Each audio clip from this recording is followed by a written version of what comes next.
extrêmement dégradée. Notre plan aujourd'hui cible un grand nombre de projets. Et de mon point de vue, aller sur quelques-uns de ces projets sans prendre la totalité de la question ne sera pas efficace. C'est la réflexion que nous avons faite. Donc il s'agit de convaincre l'État de partir sur la totalité des propositions que nous avons faites. Mais sur la totalité de ces propositions, naturellement, c'est beaucoup d'argent. Il faudra que l'État, qui est aujourd'hui l'actionnaire unique de la Poste de Côte d'Ivoire, accepte de faire cet effort. Mais vous savez la situation de l'État de Côte d'Ivoire aujourd'hui. Nous attendons que des décisions soient prises.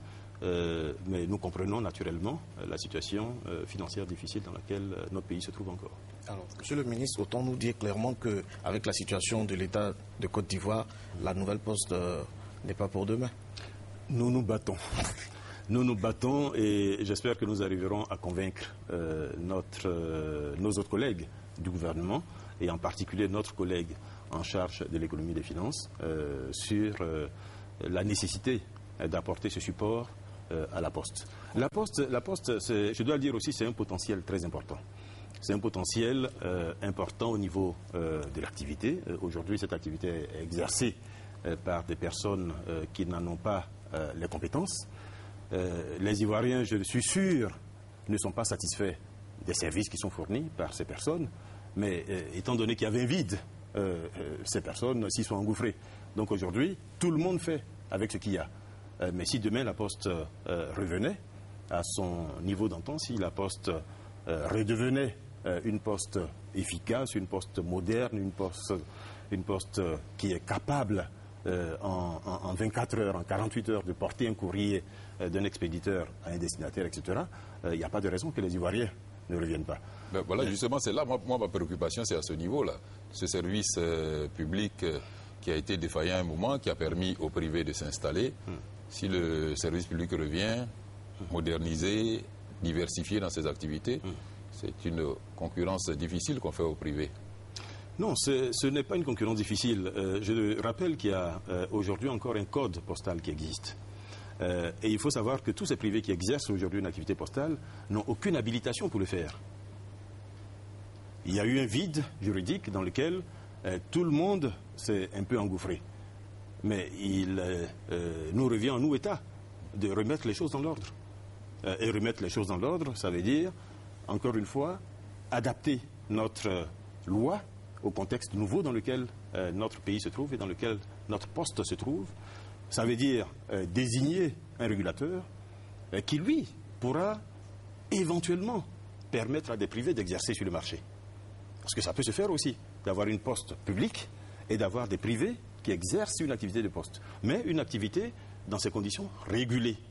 Une activité régulée, ça veut dire que, par exemple, ces personnes-là auraient des obligations. Quand elles prennent le courrier, quand elles transmettent le courrier, ces personnes-là auraient également des obligations en termes de fiscalité. Elles paieraient des impôts sur ce qu'elles font, etc. Aujourd'hui, tout cela n'est pas fait. Tout cela n'est pas fait. Donc nous nous retrouvons effectivement face à une situation qui est extrêmement difficile, où l'État lui-même ne tire pas bénéfice de ce service qui est, de façon anarchique, concédé à des personnes qui, je le disais tout à l'heure, en tirent bénéfice d'une part et surtout ne sont pas compétentes pour faire ce travail-là. Combien il faut un investissement pour que le plan que vous avez concocté soit mis en place, soit mis en œuvre? Je ne souhaitais pas parler chiffres, compte tenu du fait que le plan n'est pas adopté.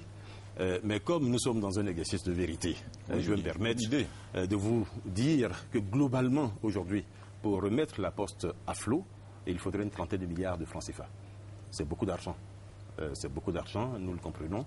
Et c'est pour cela que nous essayons de retravailler sur le plan qui a déjà été transmis et de faire en sorte que les besoins financiers soient étalés de la meilleure façon dans le temps, de façon à ce que l'État, avec ses possibilités actuelles, soit capable d'accompagner la marche de la Poste. D'accord, je crois donc que vous recherchez de l'argent de ce côté-ci. Alors, dites-nous un peu, d'où vient-il qu'on exige l'indication d'une adresse postale dans la constitution des dossiers administratifs? Parce qu'il faut bien vous joindre. Il faut bien vous joindre à un moment ou à un autre. Et puis, l'adresse postale... L'adresse électronique est développée, on peut correspondre sans... Tout le monde a une adresse physique. Vous habitez bien quelque part. Tout le monde a une adresse physique. Encore une fois, je ne suis pas le ministère de l'Intérieur. Je me permets de donner cette réponse que vous posez. Mais encore une fois, il est important que, en Côte d'Ivoire, nous cherchions à aller vers les pays qui sont aujourd'hui les plus avancés dans le monde. Notre président, notre gouvernement ont des ambitions qui sont importantes pour ce pays et il faut mettre en place dans ces conditions tout ce qui peut nous permettre d'avancer. Il y a quelques années, nous parlions par exemple de la livraison du courrier à domicile. C'est une activité que la Poste continue d'envisager. Mais dans les conditions actuelles où l'adressage des rues n'est pas fait, cette activité n'est pas possible. Certaines personnes aujourd'hui seraient très intéressées de recevoir leur courrier directement chez elles. Nous y pensons, la Poste de Côte d'Ivoire aujourd'hui a tout ce qu'il faut. A tout ce qu'il faut pour exercer cette activité. Il y a une demande par rapport à cette activité. Qui est aujourd'hui une activité qui est susceptible d'apporter des revenus supplémentaires à la Poste. Donc quand il y a une demande et qu'il y a une offre et qu'on n'arrive pas à concilier les deux, ça veut dire bien qu'il y a une difficulté. Quand on met en balance le fait qu'il faut trouver une adresse postale à tout le monde, c'est-à-dire qu'on puisse remettre le courrier physiquement, et puis la nécessité de trouver de l'argent pour la Poste, qu'est-ce qui a primé? Je ne sais pas si les deux questions sont vraiment liées. Mais pour la Poste cherche de l'argent par tout moyen. Oui, pour essayer de mieux expliquer tout cela. La Poste de Côte d'Ivoire aujourd'hui est dans une situation difficile. Il y a deux choix à faire. Ou bien nous mettons une croix sur la Poste de Côte d'Ivoire, ou nous essayons de la sauver. Compte tenu du potentiel aujourd'hui de l'activité postale dans le monde, compte tenu du fait que c'est un service public, donc que l'État a l'obligation de fournir à la population. Compte tenu du fait qu'il y a une demande réelle, nous estimons qu'il faut créer les conditions pour relancer l'activité de la Poste. Maintenant, pour lancer l'activité de la Poste, il y a un certain nombre de conditions. Ces conditions, on peut les énumérer. La liste est longue. Mais dans cette liste, il y a, par exemple, effectivement, le fait d'imposer à tout le monde une adresse postale, le fait de réguler, par exemple, toute l'activité sous couvert, parce qu'aujourd'hui, vous voyez des entreprises qui emploient 400 personnes et 400 personnes qui reçoivent leur courrier via leur entreprise. Cette entreprise, elle ne paye qu'une seule boîte postale, voyez. Donc, elle paye une seule boîte postale, mais avec le travail qui correspond aux besoins de ces 400 personnes. Donc là aussi, il y a une nécessité de réguler. Nous ne décidons pas à ce stade, mais j'attire l'attention sur le fait que nous souhaitons avancer, nous souhaitons aller vers les meilleurs, et pour cela, il faut copier ce qui se fait de mieux dans le monde.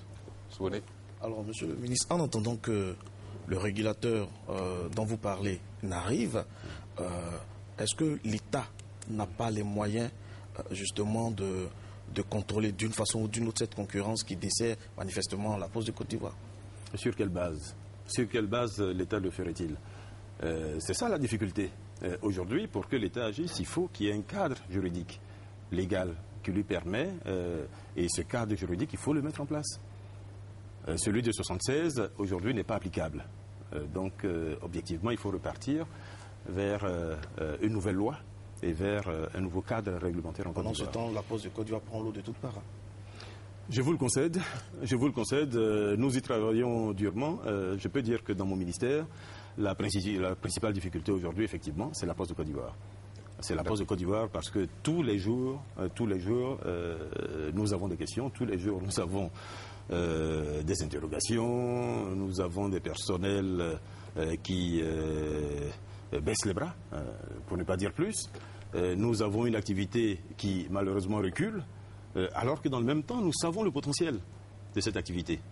Vous savez, il y a quelque temps, nous étions en Suisse pour une réunion de l'IPU et nous en avons profité pour échanger par exemple avec la Poste suisse.